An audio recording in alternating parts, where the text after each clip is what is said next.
민간인 사찰 사건의 증거인멸에 청와대가 직접 개입한 것으로 드러났습니다. 더구나 이 사실을 은폐하기 위해 청와대가 여러 경로를 통해 돈으로 입막음을 시도했다는 폭로도 잇따라 나오고 있습니다. 일파만파 커지고 있는 이번 사건의 전말을 제대로 뉴스데스크가 들여다봤습니다. 민간인 사찰 사건 1심 판결을 한 달여 앞둔 시점. 컴퓨터에 남아있던 사찰 기록 등 증거를 인멸한 혐의로 재판을 받던 국무총리실 장진수 전 주무관을 최종석 당시 청와대 행정관이 만납니다. 증거인멸을 청와대가 지시했다는 사실을 털어놓겠다는 장 전 주무관을 상대로 청와대 행정관의 회유가 시작됩니다. 내가 검찰에서 구형을 8년 이하로 구형했다라고 약속을 받아주면 그리고 그사라고 막바지 기입을 해서라도 증거를 주면 그러면서 사실이 밝혀지면 이른바 윗선이 다친다며 다시 설득합니다. 좋은 메시지를 맡고 있는데 여기에 관련됐던 모든 사람들이 이제 다 수사팀장이 다시 재수사를 해야 될 거라고. 그러면 이제 우리 민정수석도 자유롭지 못할 테고, 우리 총리실 다 자유롭지 못할 테고. 급기야 입막음만 해주면 돈을 주거나 취업을 시켜주겠다는 말까지 꺼냅니다. 퀴시로 가려고 그러면 그것도 방법 찾아줄게. 현재자동차 기획조정실장 지금 부사장인데 그 사람이 자네를 취업시키기로 했어.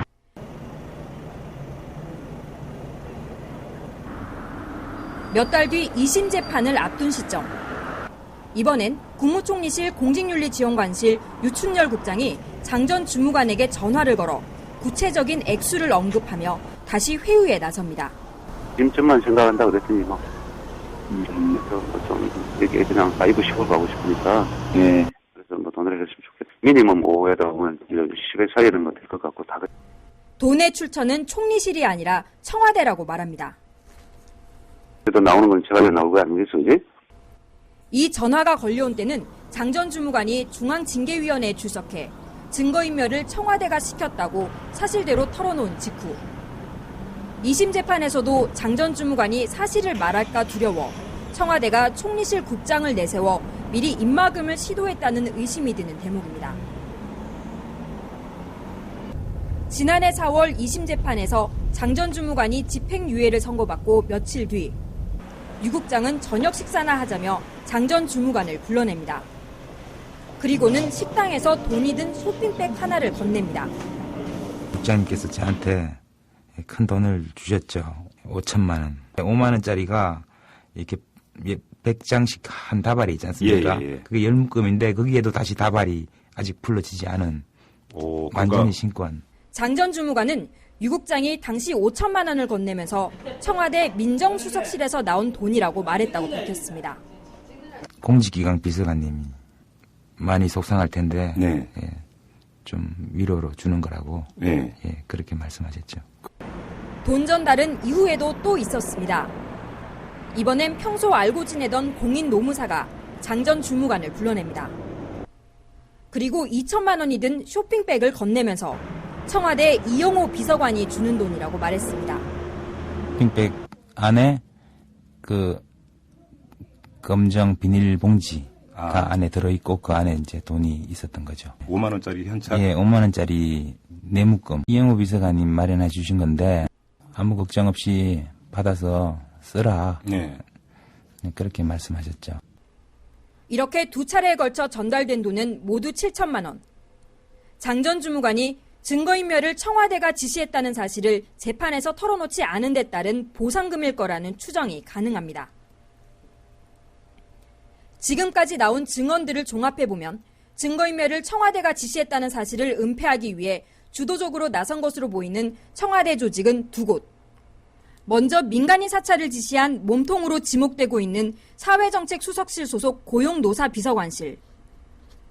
장 전 주무관에게 2천만 원을 전달한 이영호 비서관과 회의에 나섰던 최종석 행정관이 소속된 곳입니다. 이 비서관과 최 행정관 모두 현 정권의 핵심 인맥인 영일 포항 지역 출신 공무원, 이른바 영포라인으로 분류됩니다.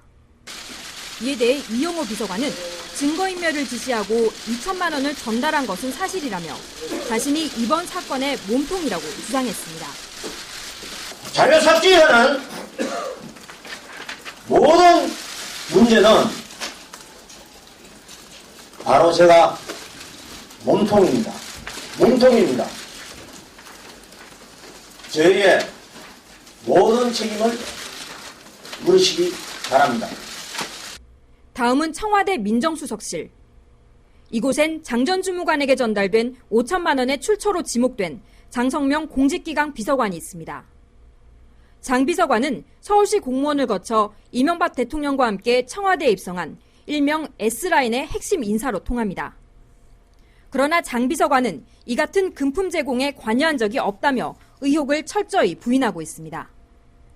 유충렬 지원관 통해서 장진수 전 주무관한테 돈을 준 건 사실이 아니다. 예, 그렇습니다. 예. 제가 평생 공무원 한 사람인데. 예. 그건 뭐 그에게 그 이야기를 제가 할 수가 없죠, 기본적으로. 하지만 돈 전달 의혹 말고도 청와대 민정수석실이 검찰을 통해 피의자들의 구형량을 낮추려 시도했다는 정황과 증언은 여러 차례 폭로된 바 있습니다. 민정에서도 얘기도 그렇고 자네는 이제 자기는 최대한 벌금형 정도 그리고 중경락 정도는 일단은 뭐 집행유예 상태라도 만들어내는 게 목표인데. 대통령의 핵심 인맥으로 꼽히는 영포라인과 S라인이 모두 이번 사건에 개입됐을 거라는 의혹이 커지는 가운데 이제는 과연 청와대의 어느 선까지 개입이 됐고 최종적으로 은폐를 지시한 사람이 누구인지에 관심이 모아지고 있습니다. 이와 관련해 당시 민정수석을 맡고 있던 권재진 현 법무부 장관에게 먼저 의혹의 눈길이 쏠리고 있습니다.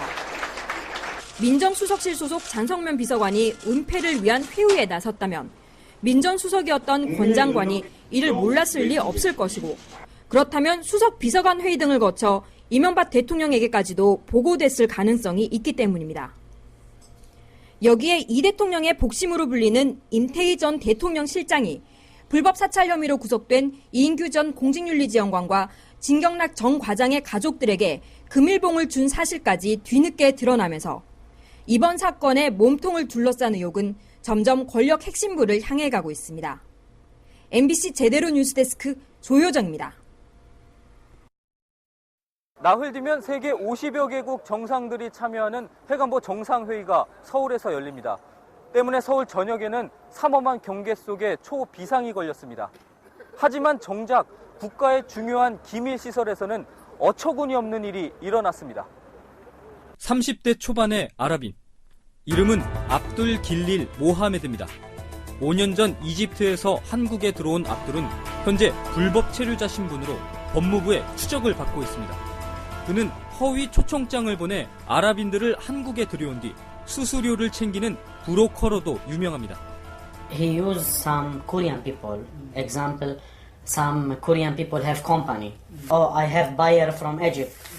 He want to come to buy something from your company, but he need invitation. Abdul, he will send invitation. And when that guy come to Korea, Abdul, he will take money, around $5,000. 이 때문에 추적을 피해 주로 밤에만 나타나 활동하는 것으로 알려져 있습니다. 밤에 와요? 네. 계속 밤에. Business. 11 o'clock. Going to club. 거기서 이제 사업 상대장 분들을 이제 밤에 만나서. 네, 밤에요.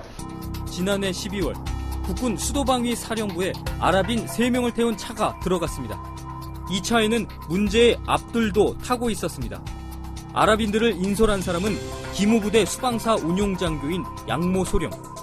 기밀시설이 많은 수방사는 군사기밀보호법상 외국인들은 절대로 출입할 수 없도록 돼 있지만 양소령은 버젓이 아랍인들을 수방사로 데려가 식당에서 함께 밥을 먹고 사무실에서 얘기도 나눴습니다.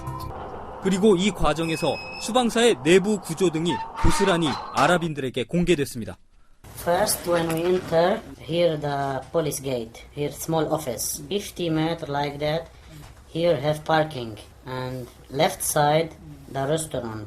Some also big place. When we enter, many working people make a new building or new something inside. And after we go left side, I think here his office. 심지어 양소령은 기밀 보안 시설에 대한 설명까지 해줬다고 합니다. Start to explain about the base, his mukhabarat base. If some war or something have some place for president here, and some bunker, something like that, underwear. 그렇다면 양소룡은 아랍인들을 왜 수방사로 데리고 갔을까? Just we talk about business, how we can make business together. You want to send something from here to Lebanon, from here to Africa. 군 제대 이후 수출 사업을 하려던 양소룡이 중동 상인들에게 자신의 위치를 과시하려 했던 게 아니냐는 설명입니다. 이거는 있어서는 안 되는 거죠. 보안을 책임지는 게 기무부대 아닙니까? 그리고 테러를 지금 기무부대 1337 신고하는 거 보면 대테러 신고, 군사기밀보호 이런 것들인데 그런 기관에 연간 장교가 데려갔다는 것 자체를. 더구나 양소룡은 다음 주 열릴 세계 해관보 정상회의 보안에도 관여하고 있습니다. 세계 각국 정상들의 경호와 보안을 담당하는 군 관련 핵심 책임자이기 때문입니다. 현재 기무사는 양소룡에 대해 수사를 시작했다고 밝혔습니다. 현재까지 조사 결과 외국인을 출입시킨 것은 사실이나 부대 내 회관과 휴게실 외에는 방문한 곳이 없는 것으로 확인되었으며 조사 종료 규정에 따라 처리할 예정입니다. 세계 해관보 정상회의까지 유치하며 틈만 나면 안보를 외쳐온 현 정부. 그러나 핵 테러와 세계 안보를 걱정하기에 앞서 군사 기밀시설 보안이라는 안보의 기본이라도 지키고 있는지 의문입니다. MBC 제대로 뉴스 유충환입니다.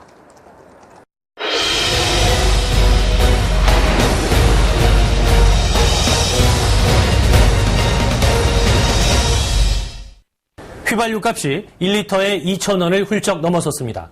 헌데 현행법 운영을 제대로 하기만 하면 리터당 기름값을 300원 이상 낮출 수 있다고 합니다. 과연 타당한 주장인지 취재했습니다. 눈만 뜨면 올라가는 기름값. 차를 몰아야만 살 수 있는 사람들은 한숨만 나옵니다. 아예 차 그냥 확 갖다 버리고 싶죠. 3월 첫 주 전국의 휘발유 평균 가격은 2,026원. 이 가운데 51%는 휘발유 공급 가격이지만 46%인 924원은 유류세라는 세금이고 주유소 유통 비용은 3% 안팎입니다. 자기 차로 출퇴근하는 운전자들은 유류세를 과연 얼마나 낼까? 새로 나온 애플리케이션으로 살펴보니 이 30대 영업사원은 지난해 근로소득세는 32만 원을 낸 반면 유류세는 340만 원으로 10배 이상 더 냈습니다. 생각보다 제가 그렇게 많이 내고 있는지 몰랐고요. 알고 나니까 조금 충격적이네요.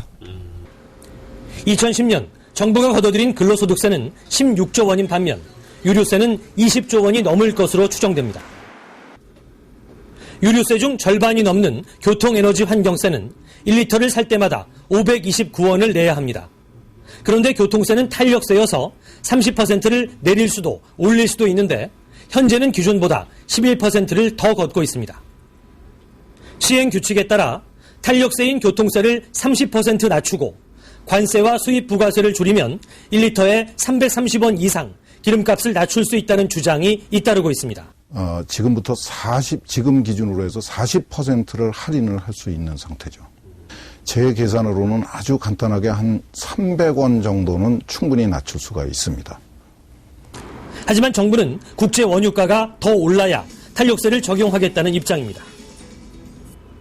이에 맞서 납세자연맹은 유류세를 당장 내려야 한다는 국민 서명 운동을 시작했습니다. 휘발유와 경유는 국민의 생필품인 만큼 유류세를 줄이고 임대소득과 금융소득, 사치품 등에서 세금을 더 걷어야 한다고 주장합니다. 자기 소득의 20% 내지 30%를 유류세를 내고 있는데 국가가 서민을 착취하는 이런 구조는 빨리 사라져야 합니다.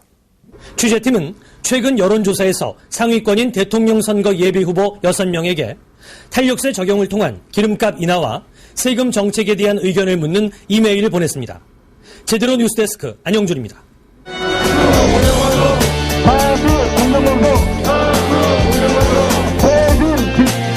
굵은 빗줄기 속에서도 여의도 광장에는 2만여 명의 시민들이 모였습니다.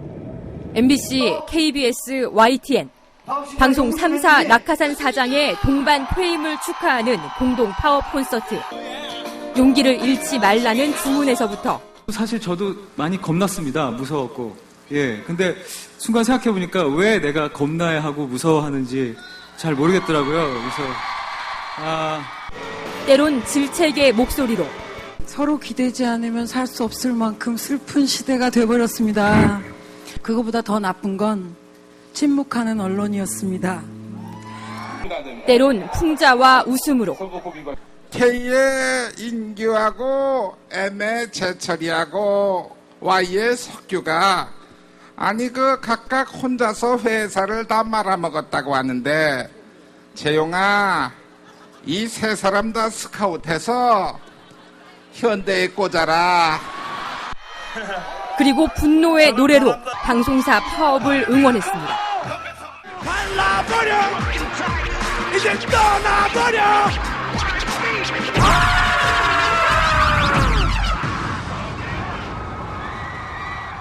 안철수 원장과 조국 교수. KBS, MBC, YTN의 공동 파업을 지지합니다. 이번 파업은 대한민국 헌법이 보장하고 있는 언론의 자유를 높이고 지키는 일이라고 생각합니다. 진실을 억압하려는 어떤 외부의 시도 이런 것들은 있어서도 안 되고 정말로 차단이 되고 보호돼야 된다.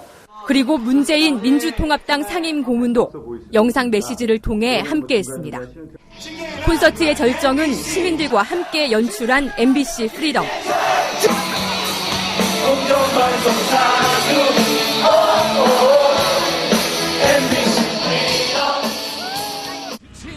언론 자유를 되찾기 위해 MBC가 파업에 돌입한 지 벌써 53일. 그 사이 KBS, YTN, 연합뉴스가 잇따라 파업에 들어갔고 시민들은 아낌없는 응원과 지지를 보내고 있습니다. 새로운 역사 만들고 새로운 언론 시작하고 새로운 방송 시작합니다. 바로 이 자리가 이분들이 그런 새 역사를 만드는 씨앗이고 희망입니다. 이렇게 오는 힘이라도 좀 되었으면 싶고요. 꼭 승리하시기 바랍니다. 그만 좀 이제 좀 나가고 다시 방송 정상적으로 재개하고 공정방송 만들었으면 좋겠습니다. 네, 끝까지 응원해 드리겠습니다. 파이팅! MBC, KBS, YTN 모두 화이팅! MBC 너희들은 이길 거야! 파이팅! 화이팅! 화이팅!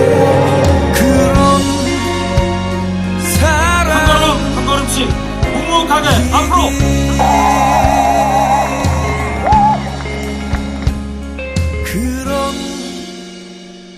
MBC 제대로 뉴스 이지선입니다.